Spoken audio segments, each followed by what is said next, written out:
जीभ को हमेशा स्वादिष्ट भोजन चाहिए, नेत्रों को हमेशा अच्छा दृश्य चाहिए, कानों को हमेशा मधुर संगीत चाहिए, नाक को हमेशा अच्छी सुगंध चाहिए, त्वचा को हमेशा अच्छा स्पर्श चाहिए।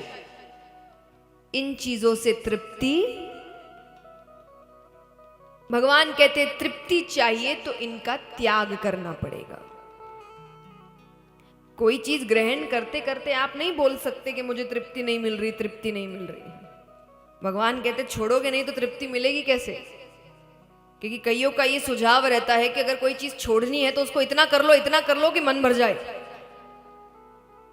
ऐसा कुछ नहीं होता है, क्योंकि वो मन भरता है कुछ देर के लिए।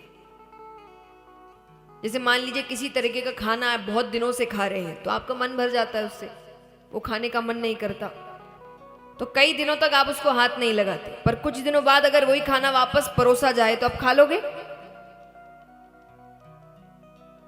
तो ये ऐसे ही काम करता है कि आप सोचे ना कोई चीज से तृप्ति चाहिए, इतना कर लो, मन भर जाए। वो भरेगा कुछ दिन के लिए, कुछ दिन बाद वापस वो नहीं लगने लगेगी आपको।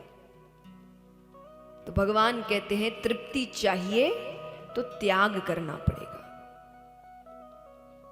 प्रहलाद जी कहे त्याग कैसे करें? आपने दुनिया इतनी सुंदर बनाई है।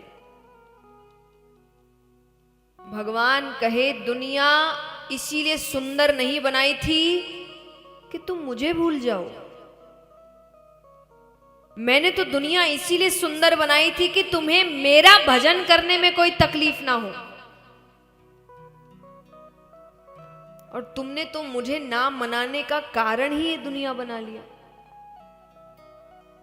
देखिए मनुष्य कैसा है, जो चीज मनुष्य को उसके सुख के लिए दिया गया है अब वही उसके दुख का कारण है।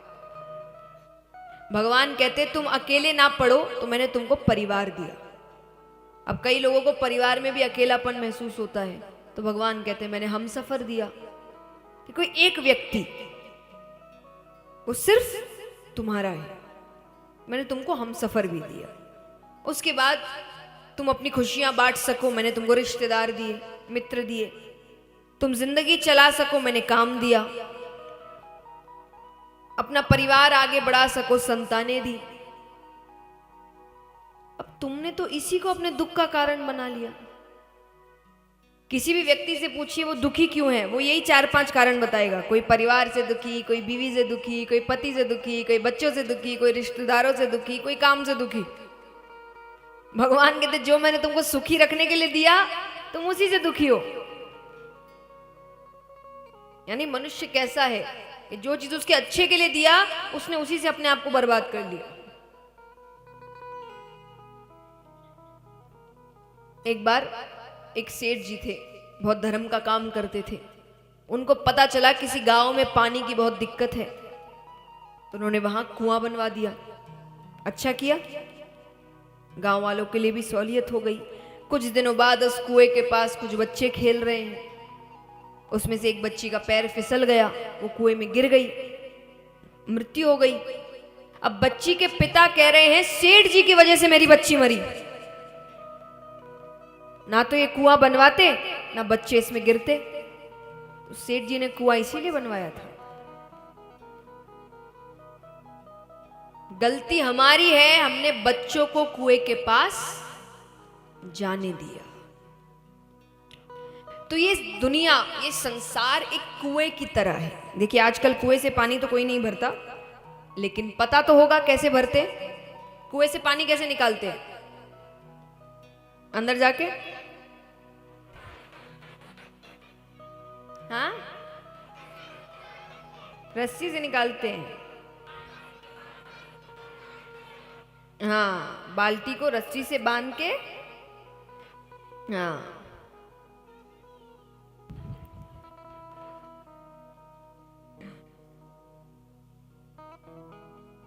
ये संसार एक कुएं की तरह है।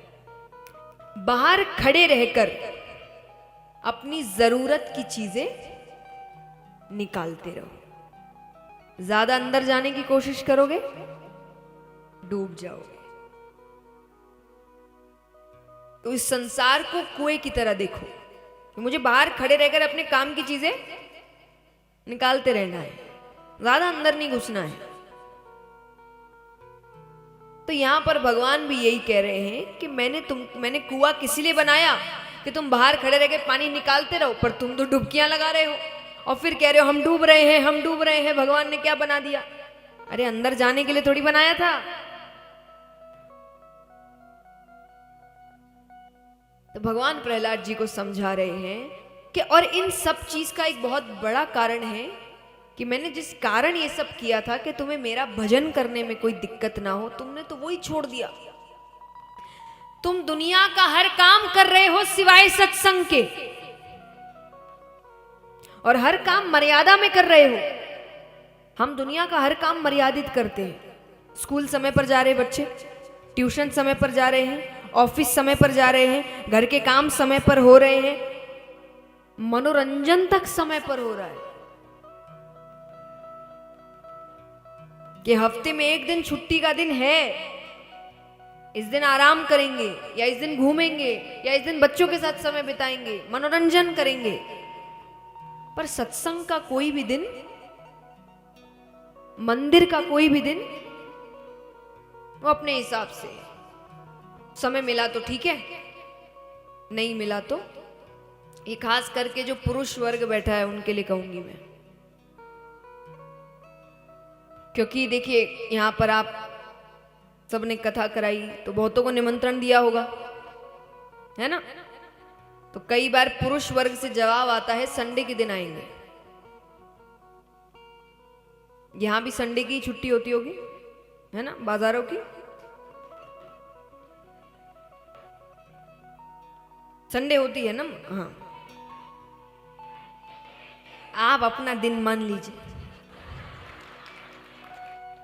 मंडे।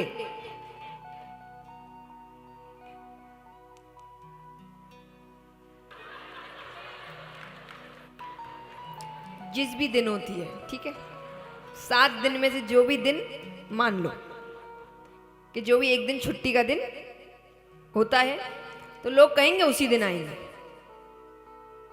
अब यही घर में शादी होगी तो 10-10 दिन तक दुकान बंद करके जाएंगे। जाएंगे कि नहीं? भगवान के लिए 2 दिन भी दुकान बंद नहीं करेंगे। और ये वही लोग हैं जिनकी अगर जिंदगी में दिक्कत आई तो इनको भगवान आधी रात में भी एक पैर पर खड़ा चाहिए। और एक काम ना करो तो भगवान है, भगवान होते तो ऐसा होता। तुम कितना भगवान का ध्यान रख लेते हो भाई, अपने हिसाब से तो उसको समय देते हो। मान लो कि आप दिन भर ये करते रहते हैं संडे के दिन आएंगे, संडे के दिन आएंगे। किस दिन आपके जिंदगी में संकट आया, आप कहोगे भगवान मेरी रक्षा करो, भगवान कहेंगे संडे के दिन आना, उस दिन मेरी छुट्टी रहती है, अभी चलो। कैसा लगेगा? बुरा लगेगा ना? उनको कैसा लगता होगा, कितना स्वार्थी है, कैसे अपने काम में आता है बस। तो इसीलिए भगवान कहते जितनी मर्यादा तुम दुनिया में रखते हो उतनी सत्संग में भी रख लो। मैं नहीं कहता तुम दूसरे काम छोड़ दो, सब काम करो, पर ये काम भी जरूरी मानो। जैसे हर काम जरूरी है, ये भी जरूरी है, इसका भी एक नियम होना चाहिए ना। अरे छोटा सा ही नियम बांधो, पर नियम बांधो कि जैसे कुछ भी हो जाता है, व्यक्ति काम पे जाता है, वैसे कुछ भी हो जाए, ये जो समय है भगवान का ये इसका ही रहेगा। इस दिन अगर मंदिर जाना है तो इस दिन मंदिर जाना ही जाना है। कोई तो नियम बांधो। उनको भी लगना चाहिए कि वो जरूरी है, वो महत्वपूर्ण है। और आप बच्चों को भी क्या सिखा रहे हैं? बच्चे भी तो यही देख रहे हैं कि मेरे माँ बाप हर चीज समय पर करते हैं सिवाय भगवान के। उसको भी समझ आता है भगवान इतने जरूरी नहीं है। होते तो वो हर चीज जैसे काम से कर रहे हैं, समय पर कर रहे हैं। थोड़ी देर हो जाए तो कितने घर में तामझाम हो जाता है, अरे देर हो रही है, अरे ऑफिस का समय हो गया, अरे ये हो गया है। भगवान के लिए तो कभी ऐसा नहीं होता। बच्चा तो छोटा है ना, वो तो देख रहा है बस कि घर में क्या चल रहा है। इसलिए बड़े होने के बाद वो हर चीज में मर्यादा रखता है सिवाय सत्संग के। तो आप यही सिखा रहे हैं उसको। तो भगवान कहते हैं तुम्हें वापसी में हर चीज चाहिए, तुम्हें अच्छे फल चाहिए, तुम्हें सुख के दिन चाहिए, तुम्हें स्वर्ग चाहिए। यहां कितने जिनको स्वर्ग चाहिए हाथ उठाना।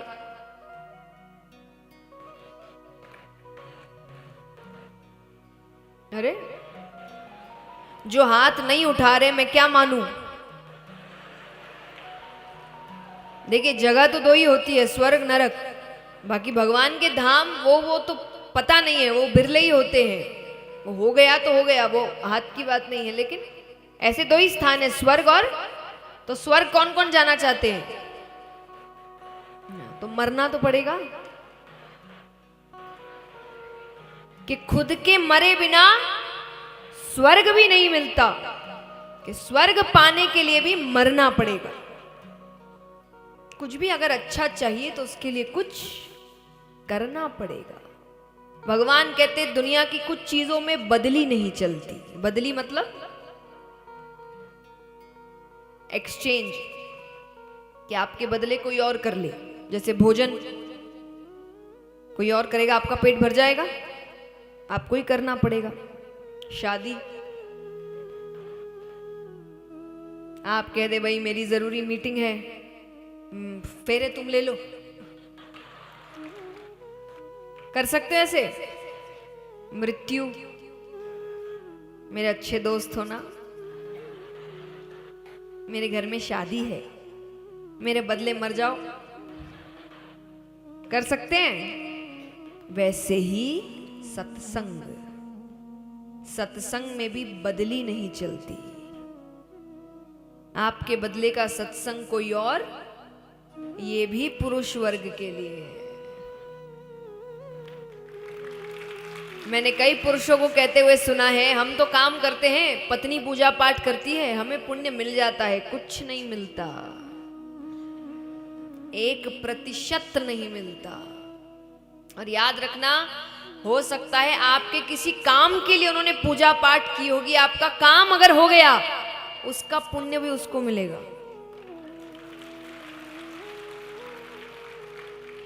पता चला दोनों एक साथ ऊपर गए, पत्नी स्वर्ग जा रही है, आप पीछे पीछे, आपको पीछे से ही खींच लिया है, चलो सत्संग उसने किया था तुमने नहीं। आपके बदले का सत्संग भी आपको ही करना पड़ेगा। तो भगवान सब समझा रहे हैं। प्रहलाद जी कहते हैं तो ऐसी कृपा करिए कि मुझे हर वक्त आप याद आए, मेरे सुख में, मेरे दुख में, मेरी चिंता में, मेरी प्रसन्नता में, हर वक्त मुझे सिर्फ आप याद आए। आइए हम सब भी यही मांगेंगे भगवान से।